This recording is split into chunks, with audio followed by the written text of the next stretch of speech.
The Exclusion Zone. A Norcom Union story by Nicholas K.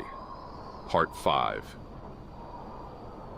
Echoes of the heavy metal double doors leading back into the sanitation facility fade, and the cold, dry wind of the workyard buffets me as it strips away the stench clinging to me from the open-air grave back inside. The bones in my neck crackle, and half of my tongue goes numb when I crane my head back to search for my new friend. Sure enough, the Scavver hangs there, just visible through the shifting clouds of dust and smog.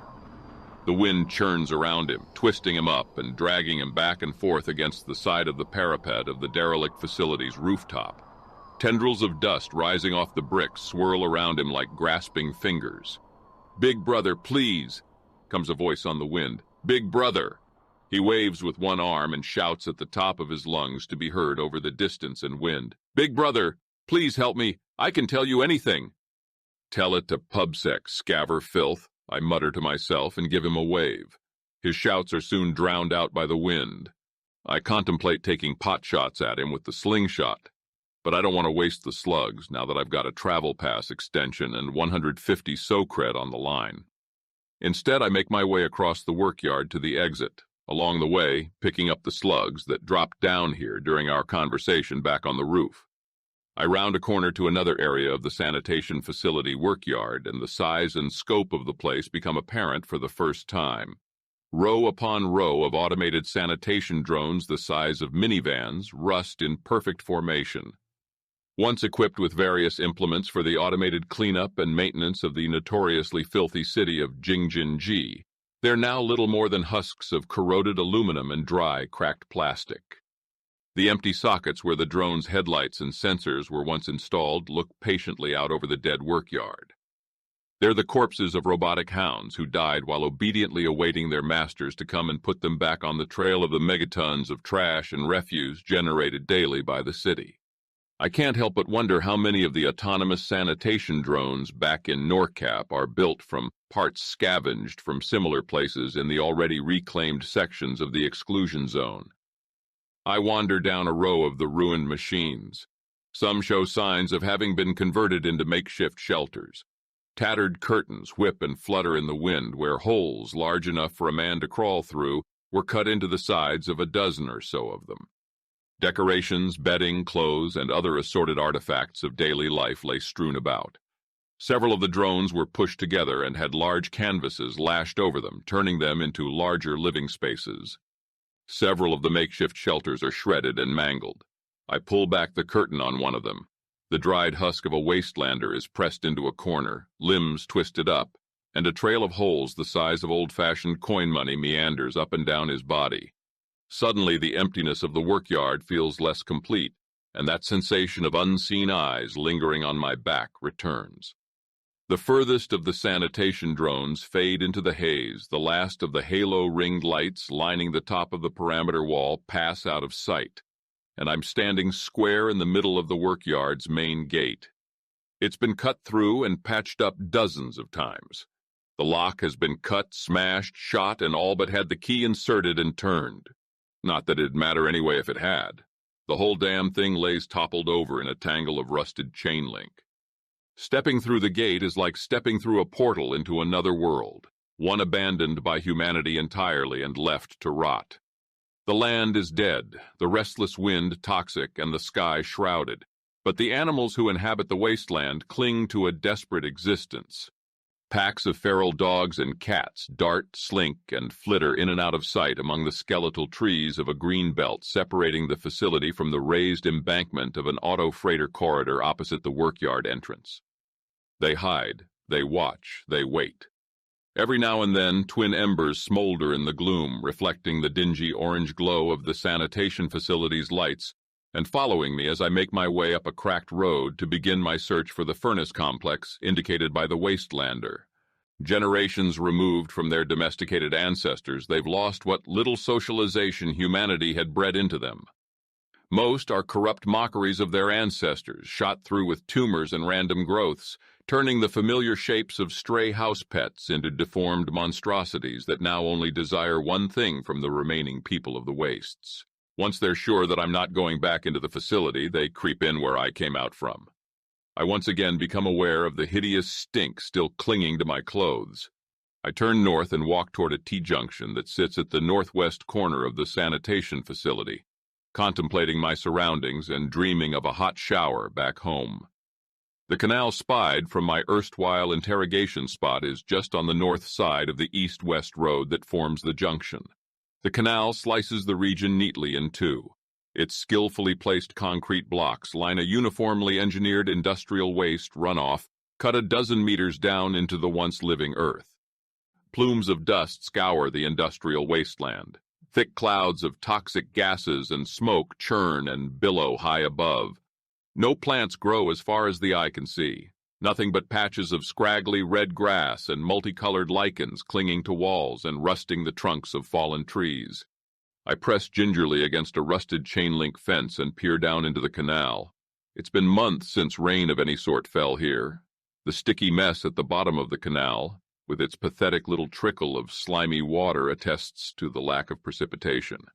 The husks of dead plants lining its edges stand as sullen witnesses to the fact. The canal bed is a thick miasma of deformed, rotting foliage, cancerous animal carcasses, and a webwork of rivulets and pools of scummy water. A sickly rainbow films the viscous gray sludge clinging to the surface of the stagnant water there. Objects stuck in the mud tell of past attempts to build footbridges over the canal. The only remnants are shattered and splintered bits of wood and brick sticking up at awkward angles. Abandoned boots lodged in the murk near either edge of the canal tell of failed attempts by intrepid explorers to cross the canal by foot.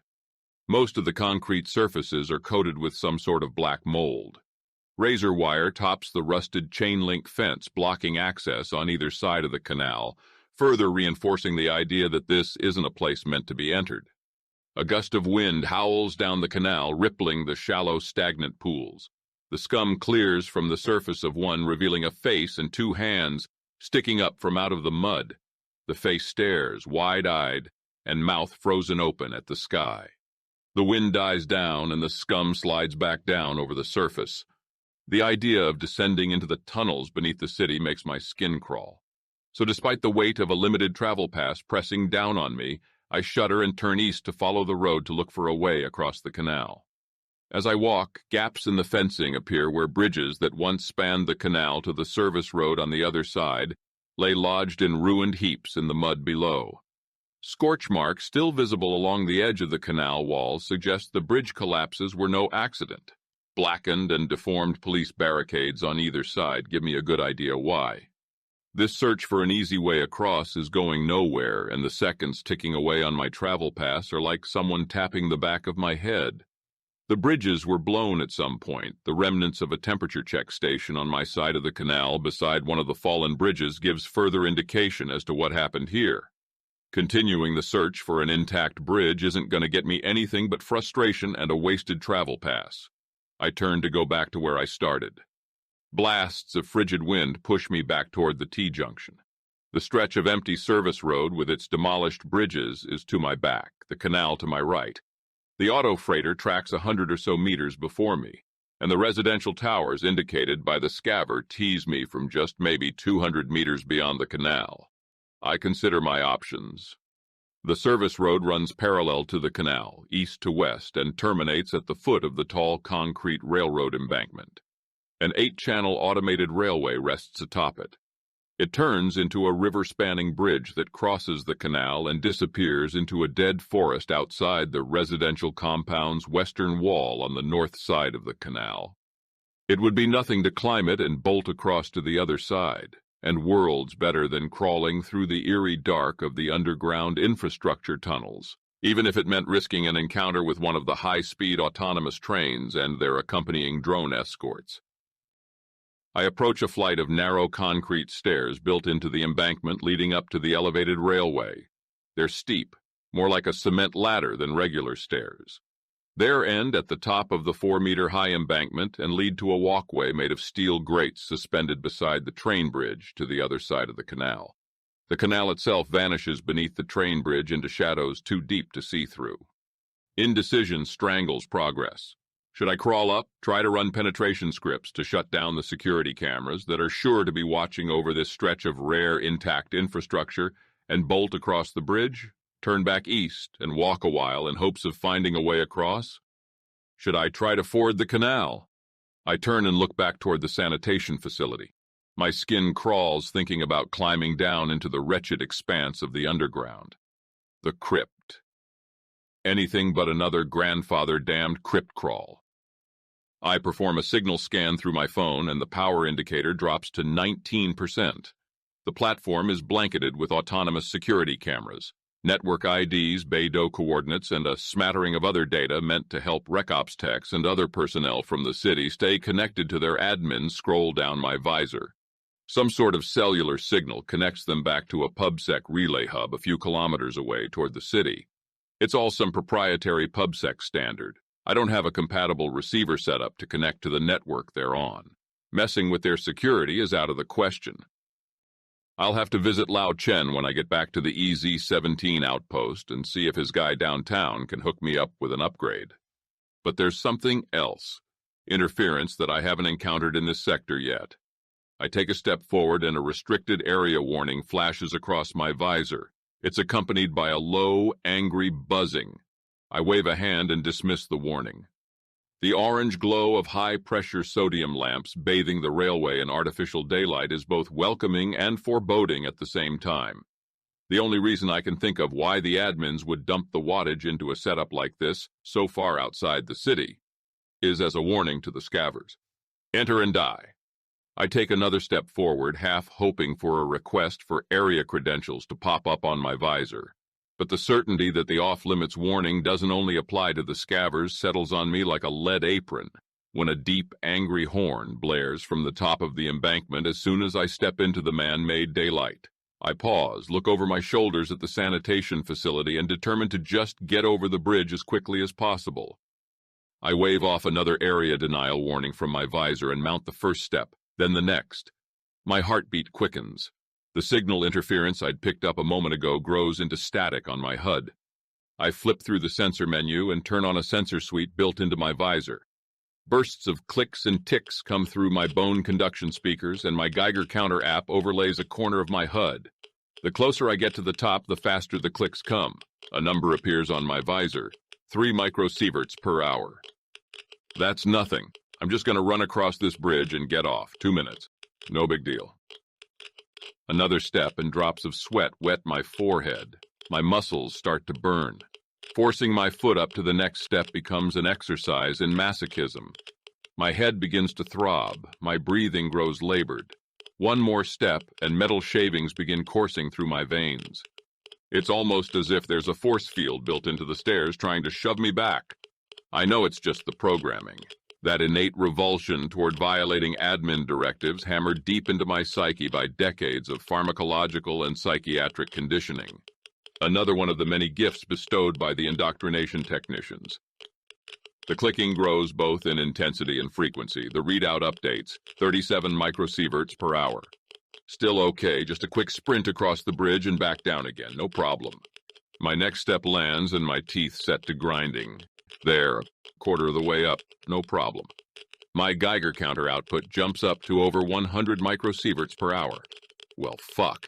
That escalated fast, but still okay. Each step I take toward the top of the embankment and the Geiger counter output climbs. 1,000, 10,000, 50,000. Fuck me, grandfather, save me. The sweat is pouring now. The combined strain of ignoring the programmed desire to retreat from restricted zones like this and the exponentially increasing radiation count slams spikes into my skull. I'm more than halfway up now. My knees twitch under the strain of my programming. Nausea begins to wash over me in waves, small, lapping ones at first, but growing into churning walls of force the more I push myself up. The Geiger counter explodes up to over 160,000 microsieverts. Just gotta reach the walkway, then 60 seconds across the bridge and I'll be there. The sweat pours. Thunder roars in my head. Nausea turns into gut-twisting pain. My legs give out and I fall to my knees. The walkway is about 2 meters below the railway itself. I could almost touch it. The vibration coming from my grinding teeth is a jackhammer to my already pounding skull. I force myself back up to my feet and grind through the next few steps. 200,000 microsieverts, 300,000 microsieverts. The residual stench of rotten flesh and the memory of those poor fucks laid out on the floor awaiting pickup had already turned my guts into a churning vat of sludge. The combination of radiation and willful disregard for union law pushes me closer to the edge. My stomach heaves and I clench my throat shut. The walkway is within arm's reach. I stretch out a hand to grab the railing and try to pull myself up onto it. My hand trembles, it's almost close enough to touch. Waves of splintered glass tear through my nerves. The pain increases in intensity the closer my hand gets to the railing until all at once it's too much. My entire body goes slack. I roll down the steps several meters until I come to a stop, twisted up on the stairs, sweating and writhing. The pain subsides to the level of being hit repeatedly by a shovel. The Geiger counter readout plummets to a cool 500 microsieverts. I rip off my respirator and vomit into the dry soil beside the stairs. My chest heaves and my stomach burns, pulling up piles of that black and green shit from the Nutridration packs. I collapse into the stairs and slide down another meter or so, gasping to extract oxygen from the toxic winds and rocking back and forth. The burning in my lungs grows with each breath of the metallic haze. I spit out the last of the Nutridration sludge and pull my mask back on, stand up, and begin my retreat to the bottom of the embankment. Fine motor control and a sense of normalcy return with each step toward the limit of the restricted area. 2 more steps to go, and a dull rumbling in the earth begins to travel through the soles of my feet. I pause and listen. A rhythmic clack, clack, clack, clack echoes out from somewhere deep in the haze. The realization that an auto freighter is oncoming sends me flying off the steps. I stumble to the ground, coming off the last step, and scramble behind the tree line, keeping low and watching. A dry, grinding whine penetrates the dense smog. Low at first but growing, it reminds me of the cloud of flies in the Scavver's storage room back in the sanitation facility, only if they were born on mechanical wings in desperate need of a good oiling. PubSec drones. My heart begins to thunder and hot lead sinks into my stomach. I hug a nearby tree, flying through menus on my visor's HUD to open my travel credentials. The noisome buzzing grows. My breathing turns hot and ragged. The hollow plastic sound inside my respirator is like shoving my head in a bucket after a long sprint. Fog building up on my visor lens and the tracking sensors throws off eye tracking, and a random assortment of apps and menus open and close. The limited climate control built into my visor tries to suck out the steam rising off my skin, and beads of sweat roll down my forehead into my eyes. A squadron of airborne patrol drones blasts by with deliberate and precise movements. The dusty whine of their motors grates on my ears. If I didn't know any better, I'd say they let the drones grind and buzz this way just to fuck with the people who hear them. When they're above the bridge spanning the canal, I can just make out the gun pods and spherical camera arrays slung beneath each. I don't think they've seen me yet, but I can see them, and they obviously picked up the radio signals coming off my communications equipment. The subtle shift in their flight pattern screams of signal triangulation. I suck in a deep breath and let the climate control clear up my visor. The inevitable permissions check comes in over the ultra-wideband channel on my visor's HUD. My vision turns red and a bright yellow exclamation point flashes in the middle of my display, followed by a demand to accept incoming telelink requests. One of the drones breaks off from the formation and zips over in my direction. An area denial warning pops up on my visor with a map showing the area. The railway is overlaid with angry red and black hazard lines with a pulsing white dot set just inside the tree line a few meters away from the bottom of the embankment, followed by a telelink request. Hands raised straight overhead, I step out into plain view where the drone awaits me. It hovers half a dozen meters away. Its 8 rotors, each attached to the end of an arm more than a meter long, buzz and churn up a vortex of dust. The spherical camera array gleams with the reflected red and blue flash of its flight beacons like the multifaceted eyes of some enormous insect. The click and grind of worn-out gears drag a rasp down my spine as the gun pod tracks me on a dust-impregnated gimbal. I turn to display my InfraSec emblem to see what it does. Demands for area permissions begin parading down the sidebar of my HUD, and a low, rumbling siren bleats out a single discordant note at me. I open a channel for the drone to scan my permissions while the muscles in my legs tense to make a break for cover in a shallow ditch running parallel to the tracks a few meters behind me should things go south. Suddenly, Mission Buddy's voice calls out from my memory. Area permissions may take up to an hour to be received by autonomous surveillance and combat assets. Good luck.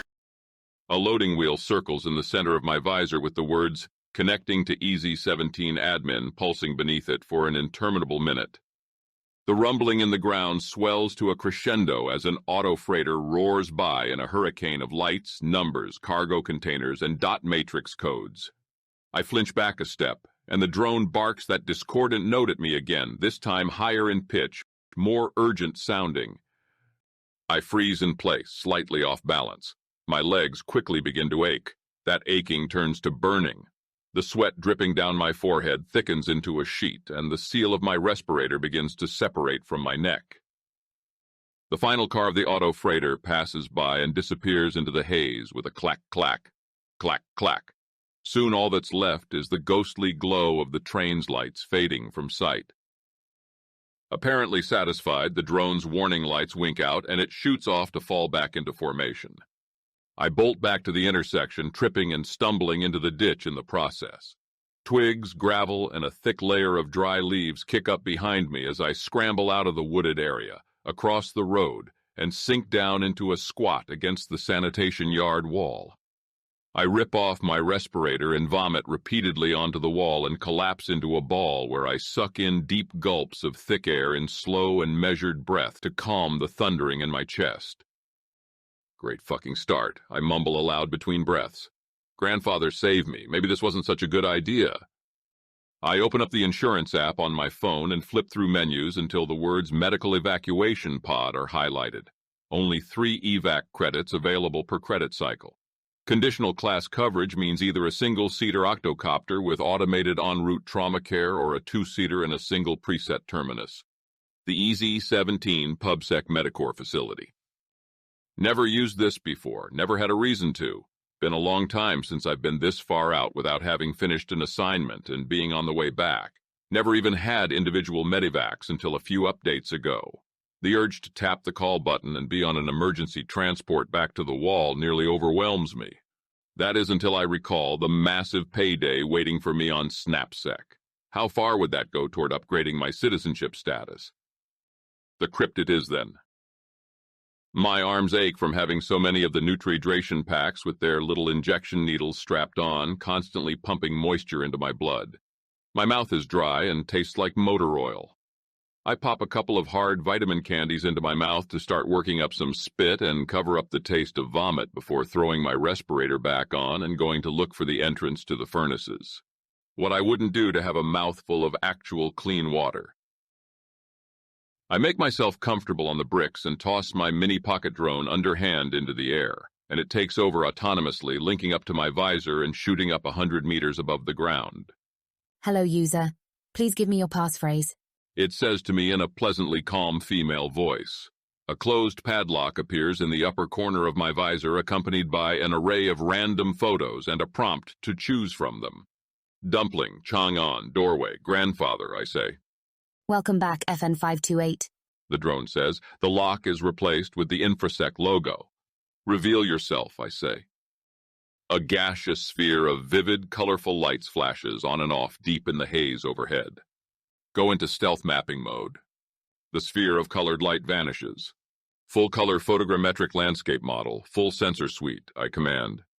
The region immediately swims into view in a video stream window on my visor. Flat gray at first from that high up in the smog, but with increasing detail as data from all of the sensors is aggregated into a highly detailed 3D topographical map. I'm going to just hang out here for a little bit.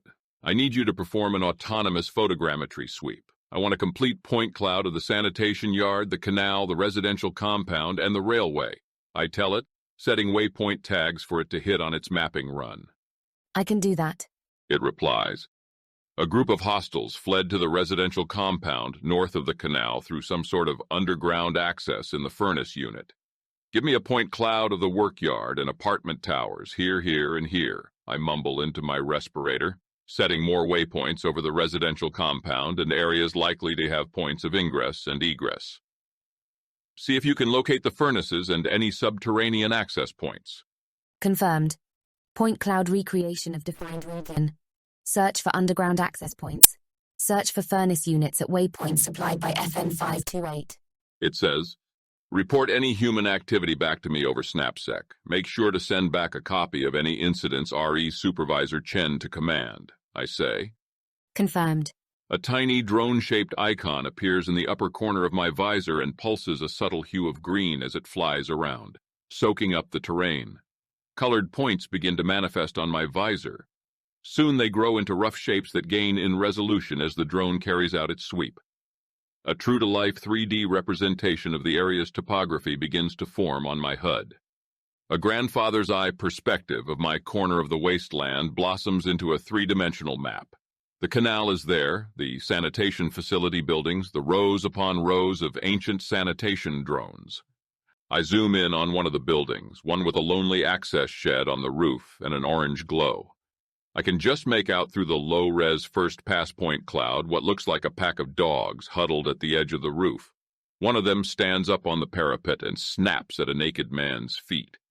I consider setting a waypoint over the scene to get a higher resolution image. That payday still sings to me, though, with the seconds ticking away on my travel pass as accompaniment. I chuckle and flip around the map until I find myself curled up under the gnarly old tree. This technology has been around for decades, but I still get engrossed by watching the image slowly take form. It's like seeing a moment in time, but in full 3D and ultra-high definition instead of just a flat image. Snatches of illegal memories percolate up from somewhere deep inside as I review the map looking for easy ways into the crypt. There's a motorcycle, rushing wind. A canal full of water with trees growing beside it bearing long, wispy branches that hang whip-like and flow in the breeze. The memory fades, though, as something nags at me from inside the point cloud. There. Chimney stacks. Only ones in the area. That's got to be the place. All right, I say to the drone, I think I got it. Move over to that apartment block across the canal. Give me a general layout. Confirmed. On the way. The point cloud's resolution isn't high enough to render all the details of the residential compound in the dull, permanent twilight and deep shadows cast by the enormous structures. It can only render the places lit brightly enough for the sensors to pick up visual data. The AI embedded in the computational photography module just kind of guesses what the stuff it can't see is. There are buildings, tall ones. A quick count shows most are around 20 stories, but a few go as high as 30. The tops of several buildings in the southwest corner are sheared off above the 18th and 19th floors. The courtyards between each building are littered with detritus of all descriptions and rusted-out cars. I dismiss the data feeds and dig through my rucksack. A moment of searching turns up a tube about the size of a fat marker with a transparent plastic tank filled with a viscous oil the color of watered-down milk screwed to the top. I uncover a port modded into the side of my respirator and insert the device into it. LEDs with hues spanning the color of the rainbow pulse into brilliance when I hit a button on the side. My mask is filled with a thick, luxurious vapor that smells like mint and lemon-scented rubber. I inhale as much as my aged and damaged lungs will allow, pulling the cloud of mind-altering poison in deep. Relaxation flows out from my lungs and washes over my body in waves, rinsing away the pain, nausea, and fatigue that harass me and replacing them with a quiet numbness. I drift in this state of feelingless bliss for epochs, only to be pulled back into the present by a short, urgent blip playing over my speakers. A few minutes have passed, and the drone's topographic overlay has grown to include the railroad and a nearby wooded green belt. An exclamation point pops up in the corner of my visor. Not now, I say sluggishly, impatient to return to my moment of numbness. I just need a few minutes.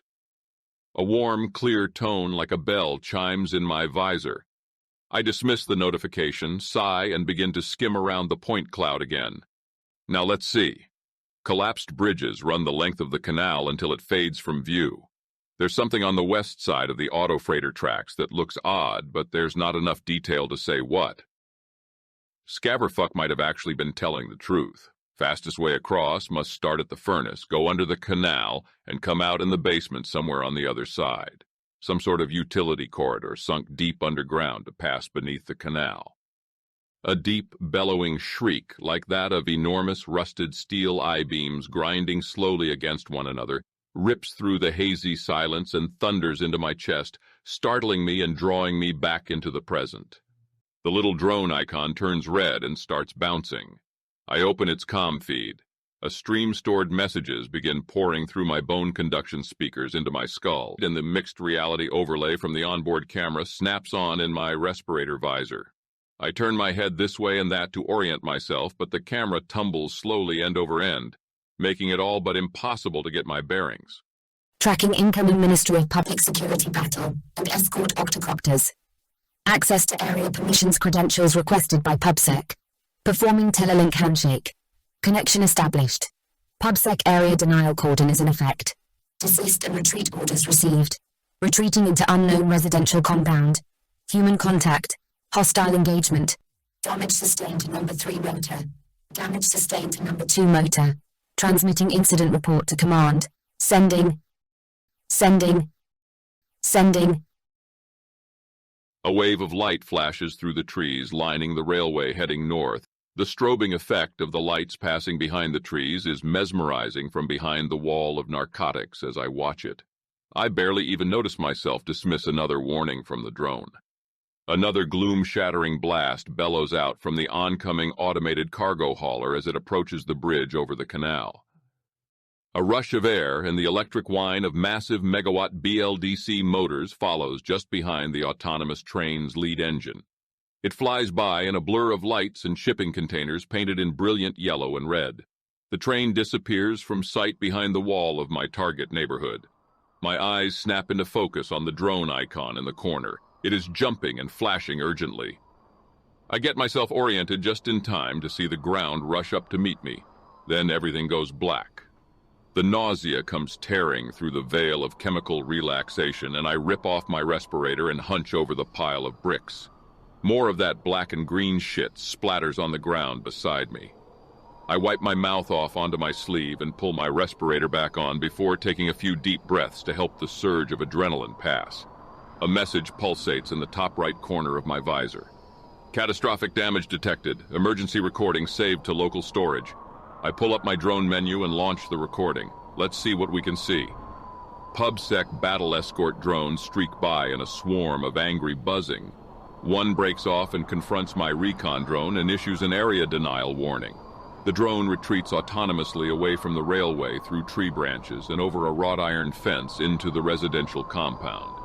There are tower blocks. Shattered windows glisten like hacksaw grins through the smog. Some windows are lit about 2/3 of the way up one tower.